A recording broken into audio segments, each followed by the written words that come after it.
Iowa lawmakers also laying out their priorities for the new session that gets underway in just under a week.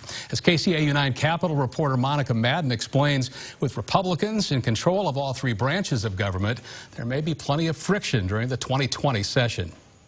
It's back to business for Iowa lawmakers on Monday. Continue to build on the successes we've seen over the last several years. At a legislative forum Tuesday, the governor and lawmakers from both parties hinted at what to expect in the fourth year of a Republican trifecta leadership. I fully expect Republicans to be in control. Suggesting that child care and attracting and retaining workers are issues they'll work together on. Workforce is an issue that's not a partisan issue. That's a challenge for us as a state. We need to find ways to help train people. I'm glad to see child care making it to the agenda of both parties, and I'm hopeful that we can work together on that. While GOP leaders expressed interest in building on tax policy changes, Democrats want to shift the focus. We're going to talk about taxes. We have to talk about the budget, and we have to talk about the obligations of the state, not to mention making sure that Iowa leads the nation in education, which we don't anymore. The governor will keep pushing for a constitutional amendment that would automatically restore the voting rights of convicted felons after they serve their time. Iowa, in my mind, has a black eye on this issue. We're with the rest of the country. Currently, her office is dealing with a backlog of 347 applicants waiting for her approval. And we have made the commitment to get them done prior to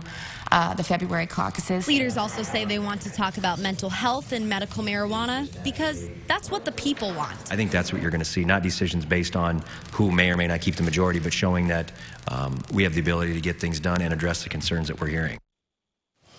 Governor Reynolds offers her condition of the state address to Iowa lawmakers next Tuesday at 10 in the morning. Meanwhile, to the north in Pierce, South Dakota, lawmakers return to work next Tuesday for the 2020 session.